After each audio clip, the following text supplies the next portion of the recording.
హైదరాబాద్ మల్కాజ్గిరిలోని జవహర్ నగర్లో అంజు అనే మహిళ తన 2 కూతుళ్లతో కలిసి నివసిస్తోంది. 5 ఏళ్ల క్రితం ఈమె భర్త నుండి విడిపోయి కూతుళ్లతో కలిసి ఉంటోంది. పెద్ద కుమార్తె స్థానికంగా ఉండే డీ-మార్టులో పనిచేస్తోంది. రెండో కూతురు ఇంటర్ చదువుతోంది. అంజు ఇళ్లలో వంట పనులు చేస్తూ ఉండేది. రెండో కూతురు వయసు 16 సంవత్సరాలు. ఈమె చదివే కాలేజీలో తన సీనియర్ అయిన ఒక వ్యక్తిని ప్రేమిస్తోంది. వీళ్ళిద్దరి వ్యవహారం తల్లికి తెలిసింది. ఆ వ్యక్తి అంజుకి నచ్చకపోవడంతో, పైగా ఈ వయసులో ఇలాంటి పనులేంటి అని ఇద్దరిని వారించింది. అయినా కూడా వారు వినకుండా ప్రేమ వ్యవహారం కొనసాగిస్తున్నారు. ఇదే క్రమంలో తమ కూతురు వెంట పడుతున్నాడని అంజు ఆ వ్యక్తి మీద పోలీస్ స్టేషన్లో ఫిర్యాదు చేసింది. పోలీసులు ఆ వ్యక్తి మీద పోక్సో యాక్ట్ కింద కేసు నమోదు చేసి జైలుకు తరలించారు. సుమారు 50 రోజులు జైల్లో ఉన్న తర్వాత బెయిల్ మీద ఆ వ్యక్తి బయటకు వచ్చాడు. అంజు ఉదయం పనికి వెళ్ళిన తర్వాత రెండో కూతురు లవర్ని ఇంటికి పిలిపించుకొని సరదాగా గడిపేది. ఒకరోజు పని త్వరగా అయిపోవడంతో మధ్యాహ్నమే అంజు ఇంటికి వచ్చింది. ఇంట్లో రెండో కూతురు ఆమె లవర్ సరదాగా గడుపుతుండడం చూసి గొడవ చేసి మళ్ళీ ఆ వ్యక్తి మీద కంప్లైంట్ ఇచ్చింది. మళ్ళీ పోలీసులు అరెస్ట్ చేసి జైలుకు తరలించారు. నెల రోజుల తర్వాత మళ్ళీ బెయిల్ మీద బయటకు వచ్చాడు. ఇద్దరూ తమకు అడ్డుగా ఉన్న తల్లిని చంపాలని నిర్ణయించుకున్నారు. ఆ రోజు ప్రియుణ్ణి తల్లి పనికి వెళ్ళిన తర్వాత ఇంటికి పిలిచింది. మొదటి కుమార్తె డీమార్ట్లో పనికి వెళ్ళింది. ఇద్దరూ సాయంత్రం వరకు సరదాగా గడిపారు. తల్లి ఇంటికి రాగానే ఇంట్లోనే దాక్కొని ఉన్న ప్రియుడు ఆమె నోరు మూసి కత్తితో సుమారు 30 సార్లు పొడిచాడు. అంజు రక్తపు మడుగులో పడి చనిపోయింది. రక్తం క్లీన్ చేసి ఒక గోనె సంచిలో అంజు శవాన్ని ఉంచి మంచం కింద నెట్టారు. తర్వాత రోజు దాన్ని బయటపడేద్దామని ఇద్దరూ అనుకున్నారు. ప్రియుడు ఇంటికి వెళ్ళిపోయాడు. రాత్రి పెద్ద కూతురు ఇంటికి వచ్చి తల్లి ఏది అని చెల్లెల్ని అడిగింది.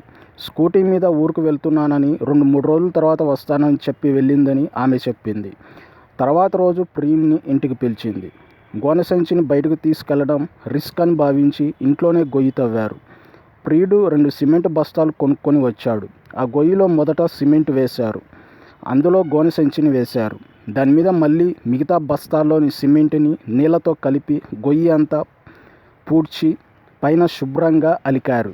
దాని మీద దేవుడి ఫోటోలు పెట్టారు. ప్రియుడు అక్కడి నుండి వెళ్ళిపోయాడు. సాయంత్రం పెద్ద కూతురు ఇంటికి వచ్చి ఆ అలికిన ప్రదేశాన్ని చూసి ఏంటని చెల్లెల్ని అడిగింది. ఎలుకలు పందికొక్కులు తవ్వుతుంటే నేనే పూడ్చి శుభ్రంగా సిమెంట్తో అలికాను అని చెప్పింది. నెల రోజులైనా తల్లి ఇంటికి రాకపోవడంతో పెద్ద కూతురుకు అనుమానం వచ్చింది. బహుశా వేరే వ్యక్తితో వెళ్ళిపోయి ఉంటుందని చెల్లెలు అక్కను నమ్మించింది. తల్లి చిట్టి కడుతుందని, సుమారు 70,000 ఆమెకు రావాల్సి ఉందని కూతుళ్ళకు తెలిసి ఆ డబ్బు కోసం ఆ చిట్టి వ్యక్తి దగ్గరికి వెళ్ళి అడిగితే, మీ మదర్కు ఇస్తాను, మీకు ఇవ్వనని ఆ వ్యక్తి చెప్పాడు. ఆమె ఏటో వెళ్ళిపోయిందని వారు చెప్తే పోలీస్ స్టేషన్లో మిస్సింగ్ కంప్లైంట్ చేసి ఆ కాపీ తీసుకొని వచ్చి చూపిస్తేనే ఇస్తానని ఆ వ్యక్తి చెప్పగా ఇద్దరు పోలీస్ స్టేషన్కి వెళ్ళి మిస్సింగ్ కంప్లైంట్ చేశారు. పోలీసులు అంజు కోసం వెతకడం ప్రారంభించారు. చిట్టి వ్యక్తి దగ్గర ఆ డబ్బులు ఇద్దరు కూతుళ్ళు తీసుకున్నారు. అంజు స్కూటీ రెండో కూతురు ప్రియుడి వద్ద అతని ఇంట్లోనే ఉంది. దాన్ని అమ్మి డబ్బు తీసుకుందామని భావించి ఒక వ్యక్తికి ఆ స్కూటీని అమ్మడానికి ప్రయత్నించారు. కానీ ఆ స్కూటీ వివరాలు చెప్పడంలో వారు తడబడేసరికి ఆ వ్యక్తికి అనుమానం కలిగింది.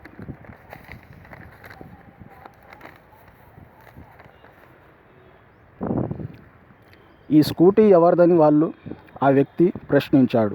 వీళ్ళు పొంతం లేని సమాధానాలు చెబుతున్నారు.